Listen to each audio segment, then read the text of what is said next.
በሱ ቤት ነው ደግሞ የተገናኘ ነው። በሱ ቤት የሚገናኙ ሰዎች ደግሞ የተመረጡ ሰዎች ናቸው። ሰዎች እንግዲህ ለተለያየ ዓላማ የተለያየ ቦታ ላይ ይገናኛሉ። የአላህ Subhanahu Wa Ta'ala ቤት ውስጥ የሱን ስም ለማውሳት የሚገናኙት ግን የተመረጡት ብቻ ናቸው። አልহামዱሊላህ ረቢል ዓለሚን። ነፍሶች ደግሞ ሰኪና የሚያገኙት በአላህ ቤት ውስጥ ነው። የፈለገ ድሎት ያለበት ቦታ ላይ ብንሄድ ሩሃችን ከተራበ ጀሰዳችን ብቻ ስለጠገበ ስለተመቸው ደስታ የለም። ለዚህ ነው ስካንዲኔቪያን ሀገሮች አሉ በኑሮ ደረጃቸው ከአሜሪካኖቹ ይበልጣሉ፣ እነ ስዊድን ማለት ነው። ግን ራስን በማጥፋት ወንጀል ስዊድን አንደኛ ነች በዓለም። ሰው ኬክ እየበላ ራሱን ይሰቅላል። የሚበላው አጥቶ ተርቦ ተቸግሮ ሳይሆን ድሎት በራሱ ሩህ ከሌለ የሩህ ምግብ ከሌለ ድሎት በራሱ እስር ቤት ይሆናል። ይጨንቀዋል ሰውየው። ከዚች ዱንያ እንዴት ልውጣ ብሎ ነው የሚያስበውና አልহামዱሊላህ ቁርአን መቅራት፣ ሰላት መስገድ፣ መስጂድ መቀመጥ ትልቅ ኒዕማ ነው። ሐቂቃ ትልቅ ኒዕማ ነው። አላህን ማመስገን ያስፈልጋል። ኢንሻአላህ ለኢን ሸከርቱም ለአዚደነኩም ካመሰገናችሁ ጨምራለሁ ብሏል አላህ። ዒባዳውም ምኑም ነብዩ ሰለላሁ ዐለይሂ ወሰለም ሙዓዝን ምን አሉት? ያ ሙዓዝ ኢኒ ለኡሂቡክ አሉት። አንተ ሙዓዝ ወይ እኔ እኮ በርግጥም እወድሃለሁ አሉት። እወድሃለሁ አሉት። ከዛ ምን አሉት? በእያንዳንዱ ሰላት በኋላ ይህንን ዱዓ በል አሉት። አላሁመ አዕኒ ዐላ ዚክሪካ ወሹክሪካ ወሑስኒ ዒባደቲክ። ጌታዬ ሆይ አግዘኝ አንተን በማስታወስ አንተን በማመስገን እንደዚሁም አሳምሬ አንተን በማምለክ አግዘኛል። ይህንን ዱዓ አድርግ አሉትና ዱዓ ማድረግ አላህ ተባት እንዲሰጠን በዚህ ዘመን ፈተና በበዛበት ዘመን ደግሞ የበለጠ ወደ አላህ ከመቃረብ ውጭ ምንም አማራጭ የለም። ወደ እሱ መቃረብ ብቻ ነው ካለንበት ችግር የሚያወጣን ኢንሻአላህ ተዓላ።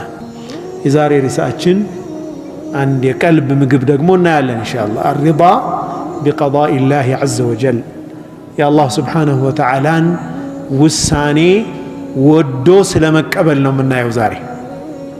ወዶ ስለመቀበል። ስለ ሰብር አይተናል አይደል? ባለፈው ስለ ሹክር አይተናል።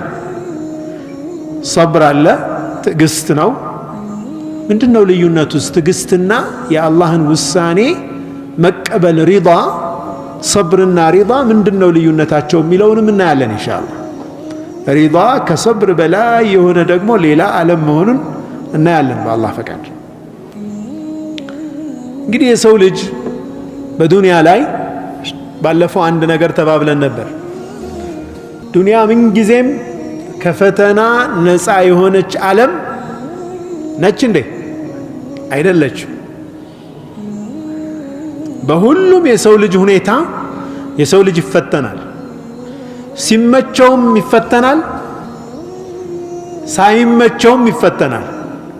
በችግርም ይፈተናል፣ በድሎትም ይፈተናል። በድሎት እውነተኛ አመስጋኝ ባሪያ ይሆናል ወይ? ያ ሰው ፈተና ነው። አላህ የዋለለትን ጸጋ በትክክል ያመስግናል ወይ? ያመሰግናል ወይ? ለሚገባውስ ያውላዋል ወይ ያንን ኒዕማ? ይህ አንዱ ነው። ችግር ላይ በሚሆንበት ጊዜ ደግሞ ይታገሳል ወይ? ይህ ፈተና ነው። ተባረከ الذي خلق الموت والحياة ليبلوكم أيكم أحسن عملا። የትኛችሁ የተሻለ ፐርፎርም እንደምታደርጉ የተሻለ ስራ እንደምትሰሩ ያማረ ይበልጥ ያማረ የሚሰራውን ሰው ለመለየት አላህ ይፈትናል። ኢብቲላ ያደርጋል የሰው ልጅ። لأن الدنيا دار ابتلاء والآخرة دار جزاء። እቺ ዱንያ የፈተና አገር ነች፣ አኺራ ደግሞ የምንዳ አገር ነው። ልክ አንድ ተማሪ ፈተና ክፍል ውስጥ ተቀምጦ ጥያቄ ወጥቶለት ለዛ ጥያቄ በሚሰጠው መልስ በአመቱ መጨረሻ ግሬድ አልፈሃል አላለፍክም ወድቀሃል እንደሚባለው ዱንያ የፈተና ክላስ ነች።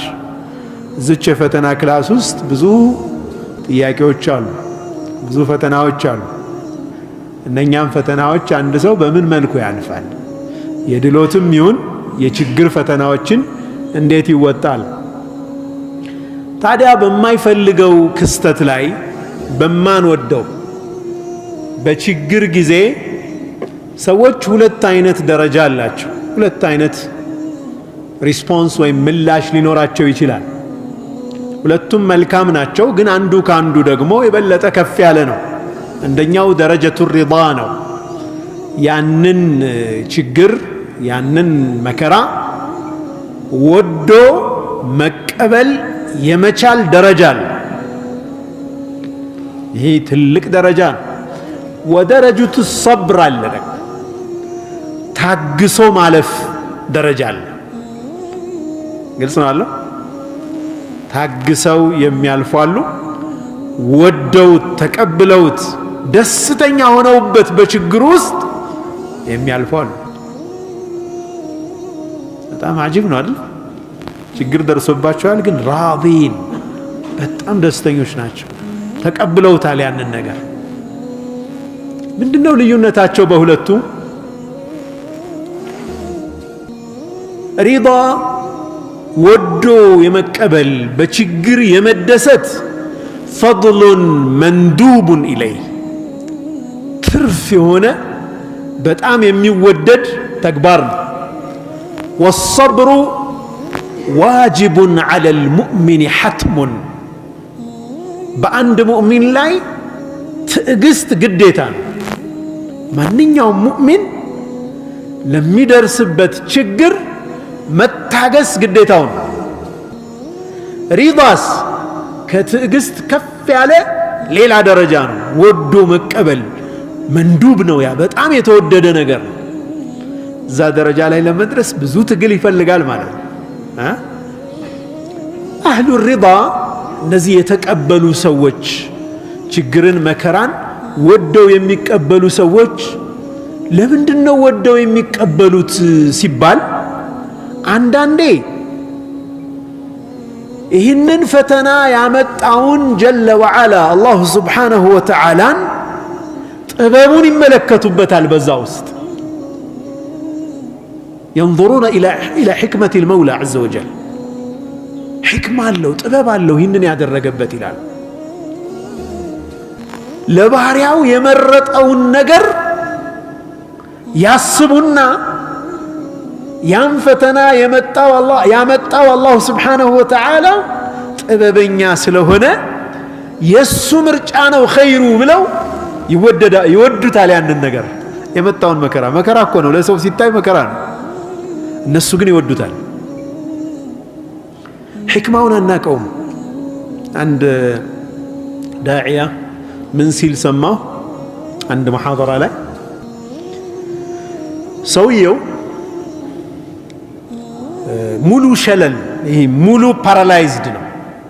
ከተቀመጠበት ለመነሳት የሰዎች እገዛ የሚያስፈልገው የቤተሰቦቹ እርዳታ የሚያስፈልገው ሰው ነው። መንቀሳቀስ አይችልም። ሙሉ ሰውነቱ ሺባ ነው። ይህ ሰው አንዴ ቤተሰቦቹ በሌሉበት ክፍል ውስጥ ብቻውን ባለበት ጊንጥ ትመጣለች። ጊንጧ በሰውነቱ ላይ ትሄዳለች። ቤተሰቦቹን ይጣራል። አረኑ ድረሱልኝ ይላል። አልሰሙትም። ሌላ ክፍል ላይ ነው ያሉት። ጊንጧ ወጣች፣ ወደ ላይ ወጣችና አናቱ ላይ ደረሰች። አናቱ ላይ ስትደርስ ጮኻውንም ግን ማንም ሊረዳው አልቻለም። አልሰሙትም። ምናልባትም ሽባ ከሆነ እንግዲህ ለመጮህ እንኳን ሊቸገር ይችላል። አለም እንዴ በጣም ችግር ላይ ነው ያለው። ከዛም ልክ አናቱ ላይ አንዴ ነደፈችው። ስትነድፈው ሰውነቱ በሙሉ ንዝረት ነዘረው፣ ተንቀሳቀሰ ሰውነቱ። ሱብሃንአላህ። ልክ ሲጮህ ሰዎች ቤተሰቦቹ ሲደርሱ ሰውየው ቆሟል። አለይሰ هذا حكمة الله عز وجل ሙሲባ ነው አይደለም መነደፉ። በዛ መነደፉ ውስጥ ግን የሱ ህይወት ነበረ። የሱ አካል ህይወት ይዘራ ነበር። በእኛ ሙሲባ ውስጥ አላሁ ስብሓነሁ ወተዓላ የሚሰራውን ሕክማ እሱ ብቻ ነው የሚያውቀው። እኛ ብዙ ጊዜ ላይላዩን ስለሆነ የምናየው ምን እንላለን? መከራ ብቻ ይመስለናል። በመከራ ውስጥ ግን ስንት ኒዕማ አላሁ ስብሓነሁ ወተዓላ ለባሮቹ ይሰጣል።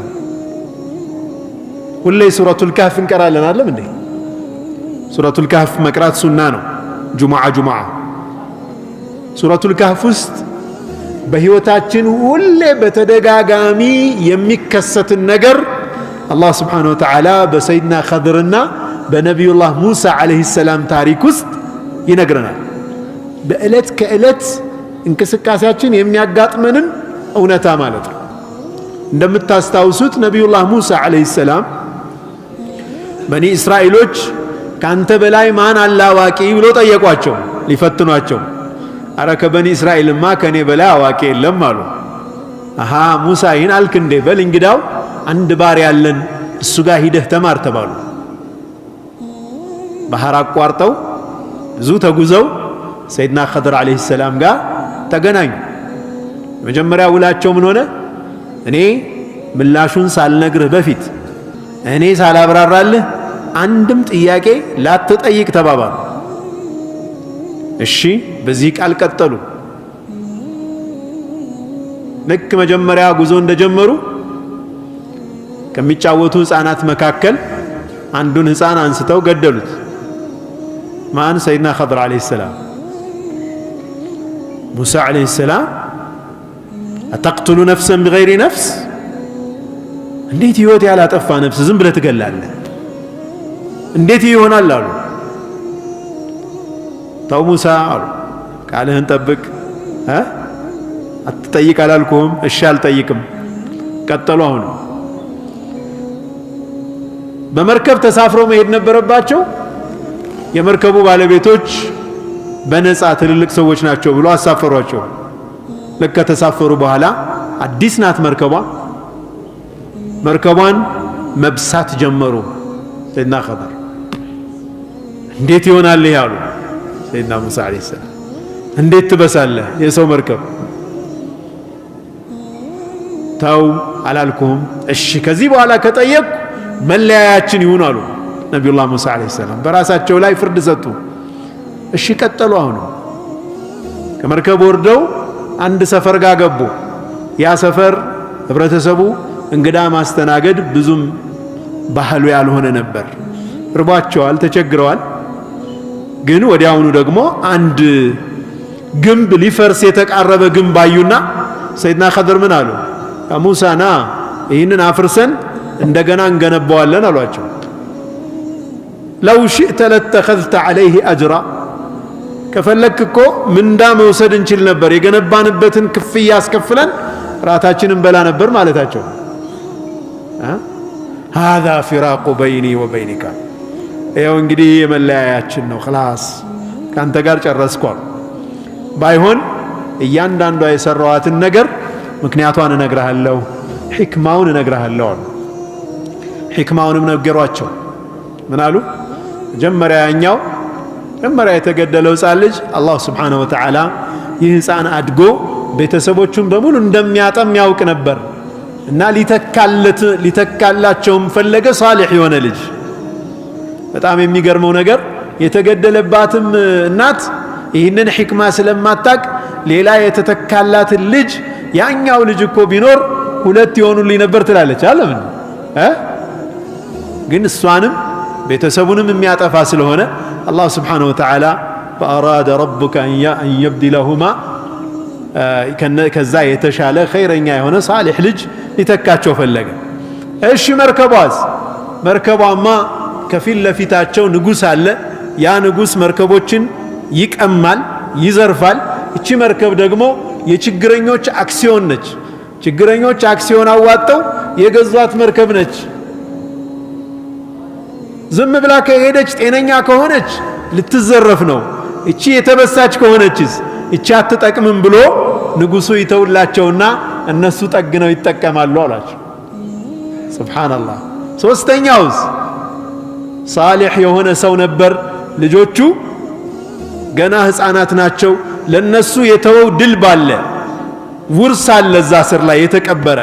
አሁን ከፈረሰ ልጆቹ ሳያድጉ በፊት ሌላ ሰው ሊወስድባቸው ነው። ወካና አቡሁማ ሳሊሐን አባታቸው ሳሊሕ ነበርና የነኛን ልጆች ሐቅ አላህ ሊጠብቅላቸው ፈልጎ ገንባ ተብዬ ነው።